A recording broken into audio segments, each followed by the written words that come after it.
Hi, fourth graders, and welcome to Writer's Workshop. So today we're going to jump into the revision phase of our stories. And specifically, we're going to focus on the beginnings. All strong writers revise their pieces, but they pay extra close attention to the beginnings, and they really think how can they hook their readers. When writers do this, they often ask themselves, did I hook my reader into wanting to read more? When they do this, they often find ways to make their stories really engaging and to draw their reader in to actually want to find out what's going to happen to their characters.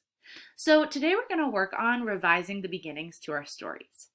But before we do that, there are many different kinds of beginnings that we could actually use or reuse to make our stories even stronger. Let me show you what I mean. When hooking my reader in, to revise my story to make my beginning even stronger, there's a few different ways that I could do this. The first way is I could ask a question. I could begin by asking a question to really catch my reader's attention, and this will actually give hints to what my story is really all about. I could use sound effects. I could use onomatopoeia or sound words just to grab my reader's attention and really throw them into that scene. I could use action. I could really begin by starting my story at an exciting, intense, or even scary moment. Think about where your character is right at the beginning and try to set that place for us. I could also use dialogue. I could start with a conversation, or even just my character speaking to themselves, having some inner dialogue or inner thought. And I could paint a picture. And when I paint a picture, I use details to help my reader visualize what's happening in my story and to set the scene. So I've been thinking about how I want to revise my story, and I was wondering if you guys could help me take the different types to do this. When I'm hooking in my reader, I wanted to try to use different ways. What I wrote so far was that Amy didn't come to school, and I had to go by myself. I was nervous because I knew Mark was going to give me a hard time at recess, as always. So, readers, this was just like my beginning draft that I made because I was just really quickly trying to get all my thoughts down onto paper. But I think I can play around with a few different beginnings to actually find one that's going to work best for me. So let me start here with a question. If I'm beginning with a question, I really want to catch my reader's attention. So, let me think about this. I know my character is being faced with the decision they have to make and they really need to actually stand up for themselves in my story, so I could start my story like this. Have you ever been faced with a decision to make? One that was super important but also super scary?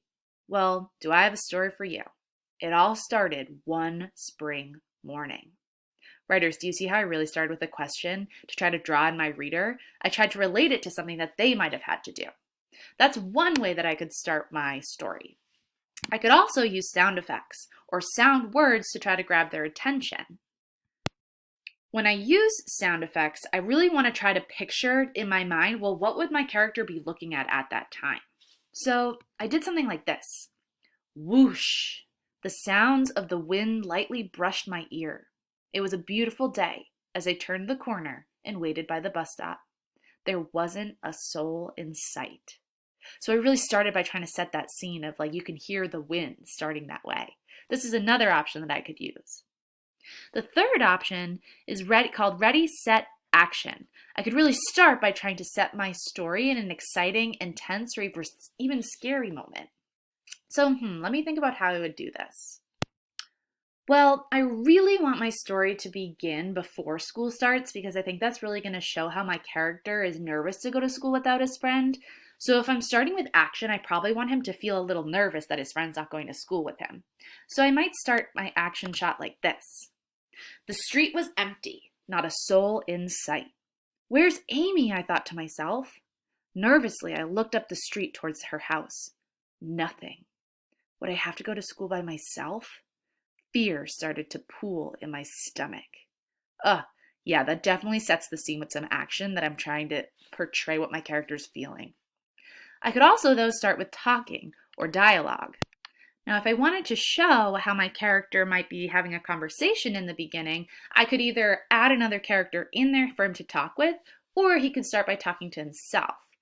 But I think how I did my action section by really kind of showing how he was feeling, I might actually add another character here. So I could do something like this. "Good morning, Spencer," Mr. Carpenter sang as he sat on his porch with his morning coffee. "Morning," I replied less cheerfully. I didn't want him to catch on to my worries, but I couldn't help it. Do you see how I really started with some talking there to kind of set you and bring you right in? That's another way we could start our stories. The last way I could do is I could paint a picture for my readers and use details to help my reader visualize what's going to happen here. Let's think about how I could do this. When I'm painting a picture for my reader, I'm really painting the scene and setting the scene. So I want to think about, well, what would my character be looking at, and how can I make sure that my reader can understand that? So I might do something like this. The sun was bright, and it was a beautiful day. The wind was light and cool as the morning dew dampened my white Converse shoes. I looked towards the corner of Mulberry Street, right by the big willow tree. Still no Amy. Where is she? I thought to myself impatiently. Writers, do you see how that really kind of sets the scene for like how my character is feeling, but also kind of gives you a little understanding of where my character is? Okay, so now that I've picked all and I've tried out all my different beginnings, I'm going to actually pick one to restart my story. I'm thinking for me, the one that I think I wrote the best and the strongest was really painting a picture. So I'm going to copy that, and what I'm going to do is I'm then going to put it into my new beginning. I no longer need my old one. So writers, as you begin revising today, really focus on your beginning to your story.